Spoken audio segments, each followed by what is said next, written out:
Hey, thanks for coming to 1500 ESPN.com. I'm Derek Wetmore. This is Matthew Coller. He's always got station gear on. I like that. Company man, Matthew Coller. We're going to talk about the Vikings' latest loss, a 26-20 defeat in Washington. The season kind of fell apart after the Vikings started 5-0. Let's just jump right into it, Matthew. Is this season effectively over for the Minnesota Vikings, or could they still salvage a playoff run? I don't want to say that it is over because history would tell us that it isn't. I mean, if we go back to when the Giants won the Super Bowl, they had struggles during the middle of the season, and then they end up beating the New England Patriots and winning the whole thing. And if you remember, the Baltimore Ravens, when they won the Super Bowl, they fired their offensive coordinator toward the end of the year because they were having so much trouble then. So going through a tough time here and losing 4 in a row does not mean that the season is over, but it certainly doesn't put anybody in a position of confidence just because the 2 losses were to 2 decent teams and they were both close games where the Vikings had a chance and just certain things didn't go their way. But this game is kind of been indicative of the last 4 where there were offensive line struggles, a lot went wrong, and then they couldn't come through at the end. 2 things I definitely want to talk about, and then a third, maybe dark horse conspiracy theory for why things have gone off the rails. Blair Walsh misses another extra point. He's obviously not the only reason the Vikings are losing games, but if you're a fan of the Vikings, this has got to be the most maddening thing in years. This Blair Walsh saga, the way it's unfolded the past 2 seasons since he signed his 4-year contract extension. We'll talk about Blair Walsh, but I also want to talk about, in a second, a column you wrote on 1500ESPN.com about we can't just keep sweeping injuries under the rug for this team. First, let me ask you, if you're the Vikings, now what for Blair Walsh? Now what for Blair Walsh is probably to move on, I think. I think that's what they'll do. I don't know if I would necessarily do that or not. It depends. If you're looking at this rest of the season like, hey, we could still get back on and back on the horse and we can go the rest of the way and we have still a chance to win the Super Bowl with one of the league's best defenses and a quarterback who, to be honest, has played very well even though he made some big mistakes down the stretch, then you might say, sorry, we need a kicker right now. But losing the last 4 and feeling like, I don't know if we're looking at a Super Bowl anymore like we were with 5-0 or having that conversation, you might say, let's just see if he can work his way through it because he's making a lot of money. We've invested a lot in this guy going back to a draft pick, and we believe that he can get it back together like he has in the past. Missing another extra point today certainly screams, I don't know if it's getting back together ever for Blair Walsh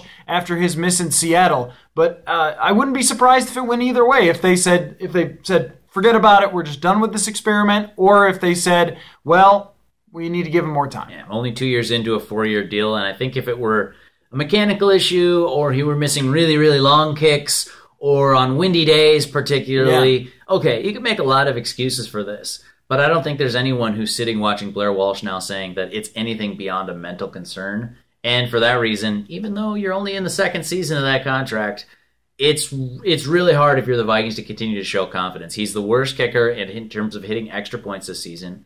TeamRankings.com has him at 80%, which as a team is the worst in the league. I mean, other teams are just doing better. That's the other thing is like people say, well, you don't have a reference point. Yeah, he's hit 15 and 19 field goals, whatever.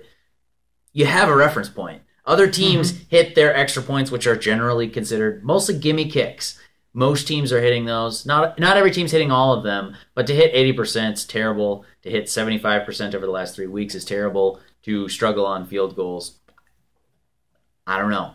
Maybe you have to call up one of those guys that you tried out last week and say, hey, we were just kidding about not giving you a job. You still interested?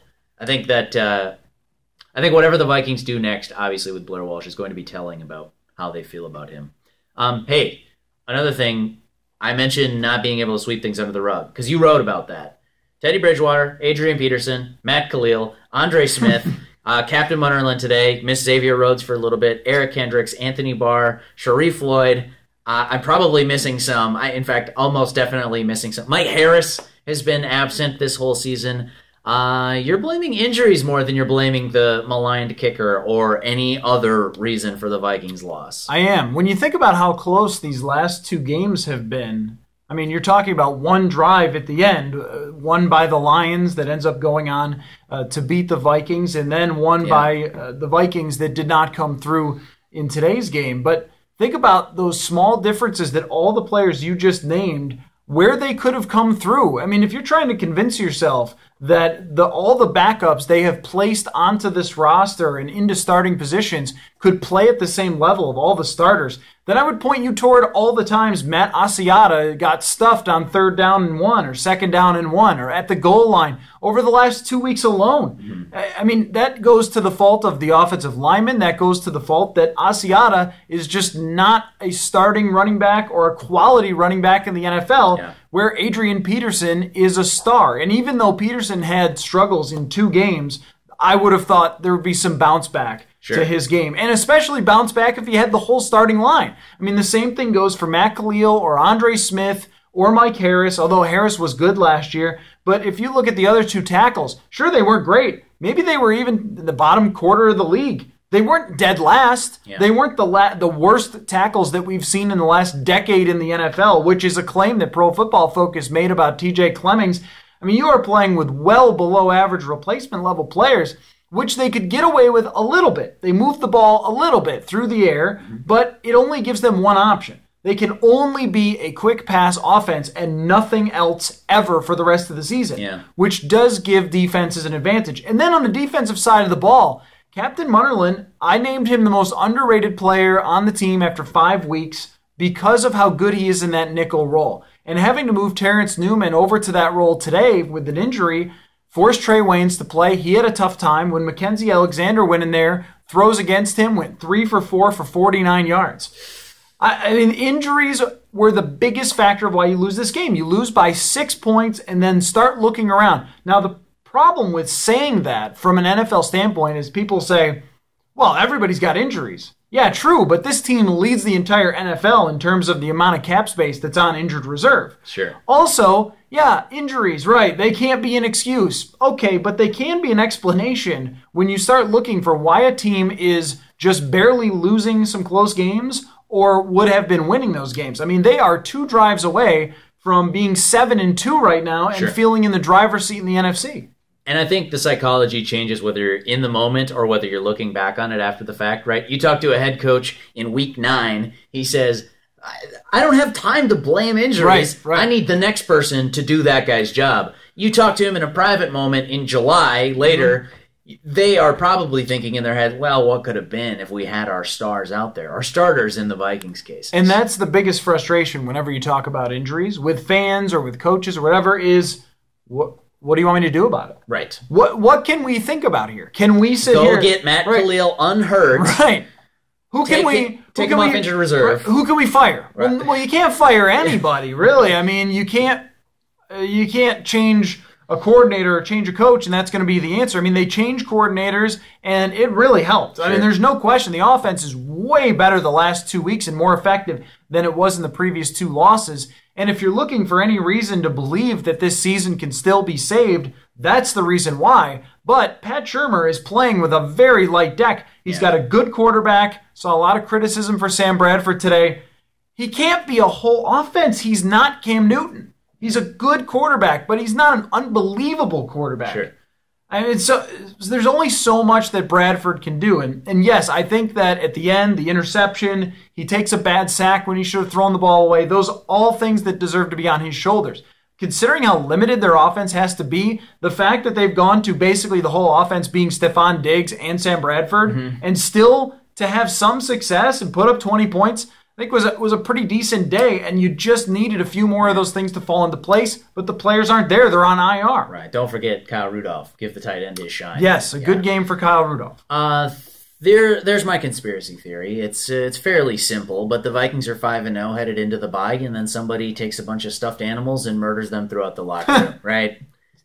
It hasn't been the same. That may have been the story. It has not Whatever been the story might have been. Yeah, whatever. The story sort of shifted since it came out. But whoever did that, not blaming anybody. I'm not saying, hey, this is the button you should have pushed when you actually pushed this one. I'm just saying, after the loss to the Eagles, which is really the only time that I would say, despite the fact they now have 4 losses, the Philadelphia loss is the only time I'd say, okay, they were pretty thoroughly outplayed. Yeah. They got outplayed. Yeah. Detroit and I think Chicago put a kind of a whooping on them. Okay, that's a fair point now that you mentioned that. But Detroit and Washington, certainly those are games that the Vikings can win, and we're talking about this team in a much different light. Mm-hmm. All I'm saying is that all those losses came after that reported massacre.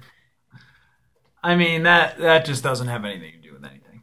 Tell me I'm wrong. It doesn't have anything to do with anything. I mean, this is what happens when you get a bunch of injuries, is we all start looking around and we go, who wasn't clutch? Sure. Or who did what to stuffed animals? Right. What coach wasn't fired? Yeah. Which trade should they have made? And it all comes back to, okay, a lot of teams are missing starters. Nobody's missing this many starters. With a lot of backups. And now the only question is, can they find a way to overcome it? Because their solution for overcoming it was hoping that TJ Clemmings got better. Well, he didn't. And now there's nobody to play. Right. Jeremiah Searles played 1 or 2 decent games, but he comes in at the end of this one, gets blown away for a sack. Jake Long is injured. That makes things even worse because I actually thought Jake Long was improving. So now you're stuck with the only idea is to just move Alex Boone out to tackle and Searles into guard and hope that works, but you still have to play TJ Clemmings. Yeah. This is where I bring everything back to because, yeah, you could say motivation or confidence or all these things that Mike Zimmer has talked about a lot and everybody loves to talk about. And I just don't put much in those things. Zimmer and I would disagree on that. He's going to talk about the feel of the team. I put it on the math. I put it on how many points did you lose because Adrian Peterson isn't in the game. Maybe he wouldn't have had a great year, but if he's averaging 3.7 yards a carry, which would be his worst by far of his career, if he was averaging 3.7, that'd be a yard more per carry than they're averaging now as a team. I love that. They have that. I mean, that's what I mean. Like, you can't just blow that off and say that's no big deal. And we thought, and here's where we were wrong on this, we thought the offense might be a little more expansive without Adrian Peterson. Well, it is. It's different. But they haven't utilized those running backs as much as I thought they would in the passing game. And Jerick McKinnon, who averaged almost 5 yards a carry for his career coming in, has not been 100% healthy himself. And then we get back to all the players who are playing dinged up, which I believe Anthony Barr probably is, and I believe Jerick McKinnon probably is. So now you have all the guys on IR, and then all the guys also who are playing hurt and maybe not at 100%, Sure. And it adds up to a good team, not an amazing team, but a very good team, losing 2 really close games. Close losses. Your quick take, and we can do a quick take show on this week too if you'd like. But Sports take show. Get it right. Yeah, well, whatever. It's dead. We don't have the copyright yet. Whatever. So kind of flip it around. The Vikings and their season, can they fix it? Can they save it? I'm going to go with they can make the playoffs still.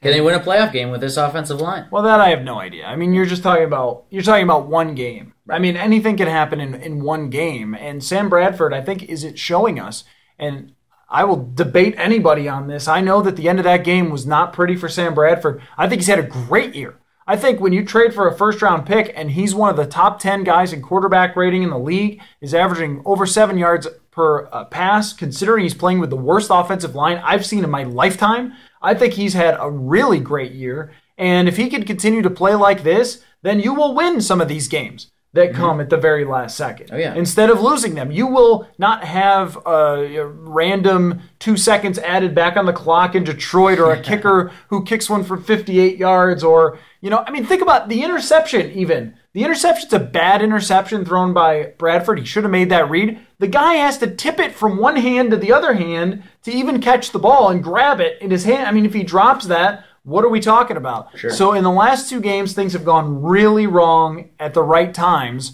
for the Vikings. But can they still win 9 games? Yeah, no, I definitely think they can. If that interception gets dropped, what are we talking about? It's probably Blair Walsh still. Well, could have been. Yeah, I know. It was looking like it was going to come down to an extra point. I really thought that it was going to, actually, at the very end of that. But then that would have made the decision very easy.